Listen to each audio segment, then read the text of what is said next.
بسم الله الرحمن الرحيم الحمد لله رب العالمين والصلاة والسلام على أشرف الأنبياء والمرسلين نبينا محمد وعلى آله وصحبه أجمعين ومن تبعهم بإحسان إلى يوم الدين أما بعد.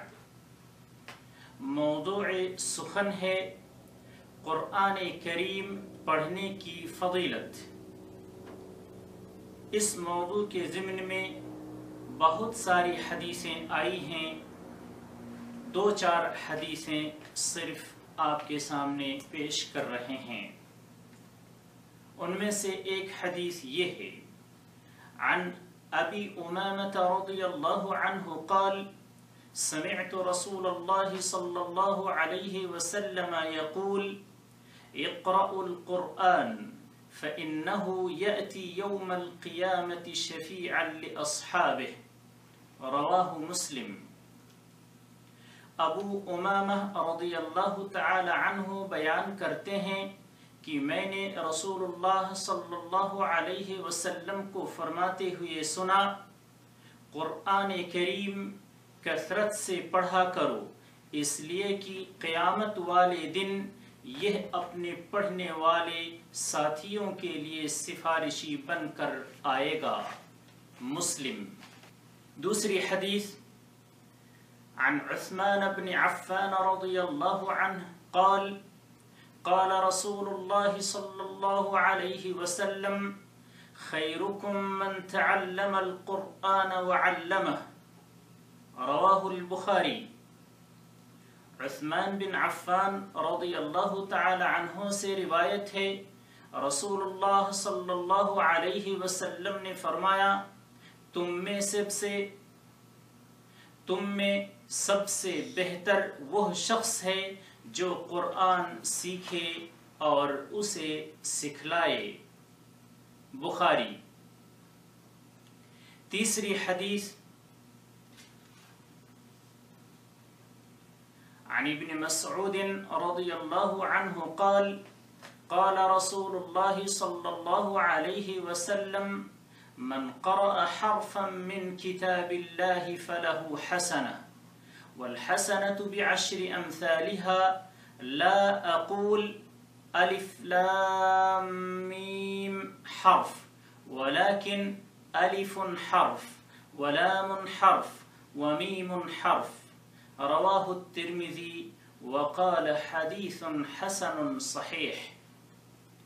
ابن مسعود رضی اللہ تعالی عنہ سے روایت ہے، رسول اللہ صلی اللہ علیہ وسلم نے فرمایا: جس شخص نے اللہ کی کتاب یعنی قرآن مجید کا ایک حرف پڑھا اس کے لیے ایک نیکی ہے اور ایک نیکی 10 نیکیوں کے برابر ہے. میں نہیں کہتا کہ الف لام میم ایک حرف ہے، بلکہ الف ایک حرف ہے، لام ایک حرف ہے اور میم ایک حرف ہے.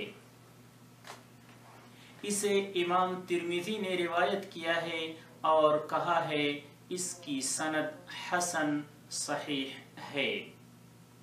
چوتھی حدیث عن ابن عباس رضی اللہ عنہما قال قال رسول اللہ صلی اللہ علیہ وسلم ان الذي ليس في جوفه شيء من القرآن كالبيت الخرب.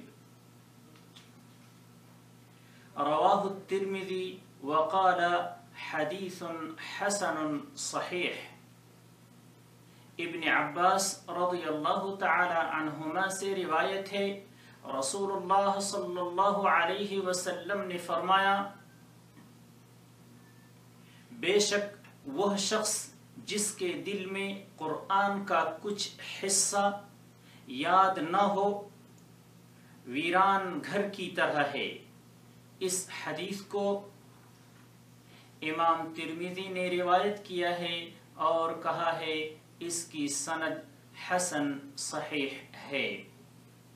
پانچویں اور آخری حدیث یہ ہے: عن عبد الله بن عمرو بن العاص رضی اللہ عنہما عن النبي صلى الله عليه وسلم قال يقال لصاحب القرآن اقرأ وارتق ورتل كما كنت ترتل في الدنيا فإن منزلتك عند آخر آية تقرأها.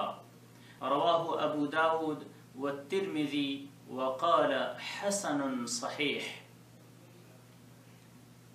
عبداللہ بن عمرو بن عاص رضی اللہ تعالی عنہما سے روایت ہے، نبی اکرم صلی اللہ علیہ وسلم نے فرمایا، روز قیامت صاحب قرآن یعنی قرآن پڑھنے اور اسے حفظ کرنے والے سے کہا جائے گا، قرآن پڑھتا جا اور درجے چڑھتا جا اور اس طرح آہستہ آہستہ تلاوت کر جیسے تو دنیا میں ترتیل سے پڑھتا تھا، چنانچہ تیرا مقام وہ ہوگا جہاں تیری آخری آیت کی تلاوت ختم ہوگی۔